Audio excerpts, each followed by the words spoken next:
to look back on it and think that you have Yo Gotti, who's traditionally always been pretty tight-lipped, pretty quiet about beef and everything, and then all of a sudden he's got this new artist who is just acting a fool, doing all the craziest shit, pulling up to people's neighborhoods, making Instagram videos, etc. All this stuff that you don't see anybody associated with CMG doing that stuff. You don't really see a lot of rappers besides like, more underground guys doing that type of shit in general these days, just because I think people are a little bit more aware of how much the cops are watching them on social media and everything. Memphis is on edge right now, and the tension isn't coming from outside forces. It's burning from within. The city is buzzing, and the entire hip-hop world can feel something shifting. Behind CMG's success and polished image, a silent internal conflict has been growing for a long time, and now it's finally spilling into the open. This isn't just typical label drama. What's unfolding is about loyalty being tested, trust breaking down, and how fast brotherhood can turn into resentment. When egos clash and respect feels questioned, things can spiral quickly. And every move Yo Gotti or his circle makes right now is creating major reactions. Social media has been on fire. Fans notice Blac Youngsta suddenly removing CMG from his bio and declaring himself independent. That big head down syndrome looking hate on everybody from the city that gets some real money. You start out hating on 3-6, nigga, and they were having Oscars and you had to hate because you were broke, nigga. That's the only way you can get attention, boy. You were broke, boy. Now you hating on Dolph, nigga. That single move sparked endless theories, but this situation goes far beyond contracts or clout chasing. This feels personal, layered, and much deeper than what's visible online. Just days ago, the CMG family dynamic shifted in a way nobody expected. Blac Youngsta, once Yo Gotti's most vocal supporter and someone who stood firmly beside him through past conflicts, shocked everyone with cryptic posts that hinted at frustration and unresolved tension. Those messages immediately had the streets asking what really happened behind the scenes. This isn't the first time Blac Youngsta has removed CMG from his bio. In fact, it's become almost routine over the years. He's done it before, even right before Yo Gotti's birthday, only to later show up publicly as if nothing was wrong. But this time feels different. The tone is heavier. The energy feels sharper, like something real has cracked. His recent posts aren't about independence alone. They touch on respect, authenticity, and calling out what he sees as false leadership. One message in particular hit hard, carrying a sense of pain, defiance, and emotional exhaustion. It sounded like someone who feels he's lost too much already and refuses to be controlled or misunderstood any longer. Hey, man, if I was your boy, I'd be mad at me too, man. Why you mad at me? Because your don't fake watch busters and you had to fake it till you make it, bitch. And I came in the game rocking real ice. What makes this moment even more serious is that these weren't random words. Shortly after, Blac Youngsta followed up with statements that were clearly aimed at Yo Gotti, questioning images, influence, and the example being set for the younger generation. That's when the tension reached a whole new level. By referencing fake leadership and misleading influence, he wasn't just venting. He was challenging the very identity that Yo Gotti has built his brand around. And in Memphis, image, respect, and reputation carry real weight. Once those things are questioned publicly, there's no pretending it didn't happen. The streets noticed immediately. Fans replayed every post, every caption, every song choice, trying to decode the messages. And when Yo Gotti responded, not with words but with a carefully chosen visual and soundtrack, it was clear this situation had moved beyond social media frustration into something far more calculated.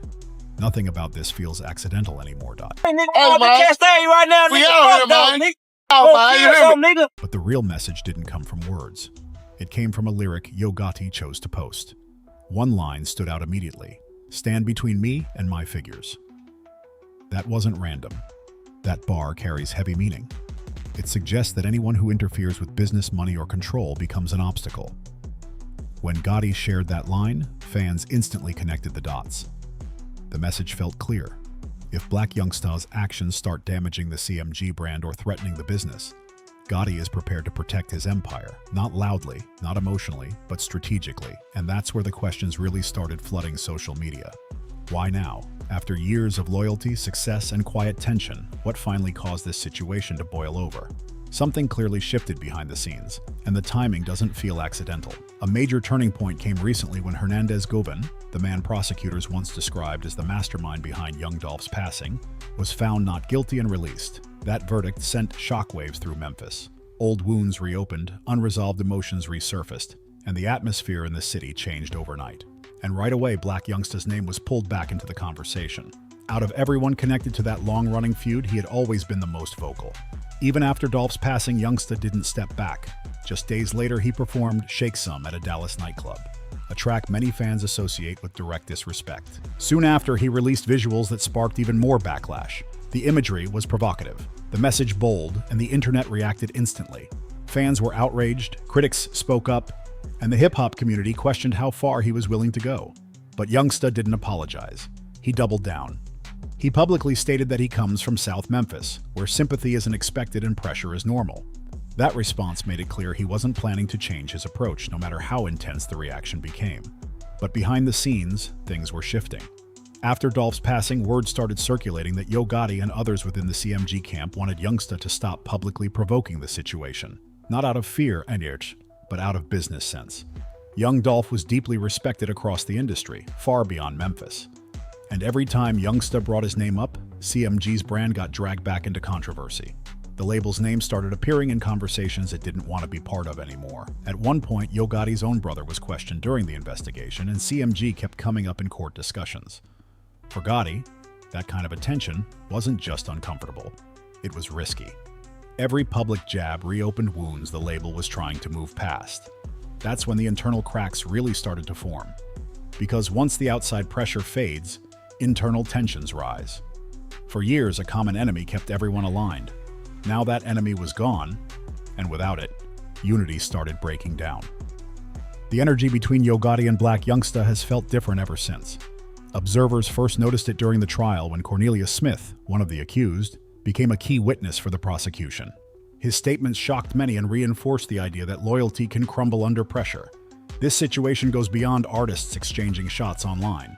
It's about power, control, and freedom. When someone feels restricted by the same system that helped elevate them, resentment grows.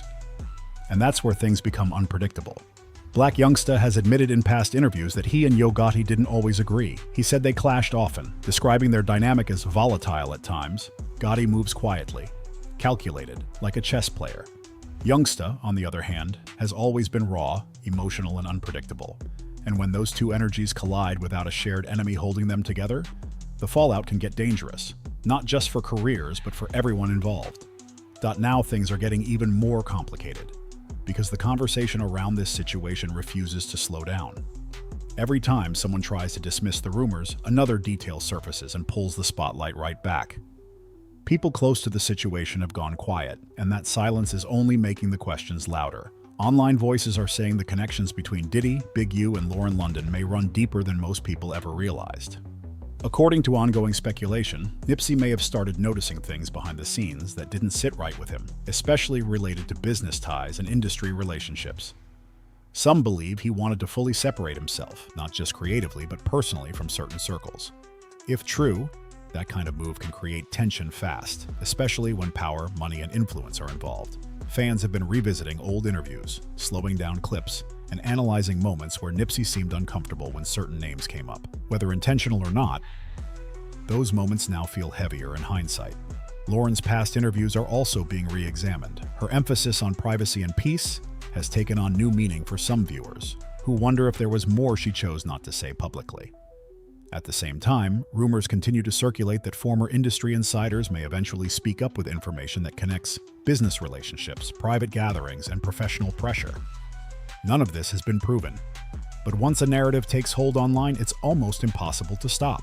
The speculation keeps growing, fueled by old footage, resurfaced comments, and unanswered questions. Some people believe there's more to uncover, while others feel the internet is stretching things too far. So now the conversation turns to you. Do you think there's more beneath the surface, or has speculation gone too far this time? Share your thoughts in the comments. If you want to stay updated as stories like this continue to develop, make sure to like, subscribe, and turn on notifications. We'll see you in the next one.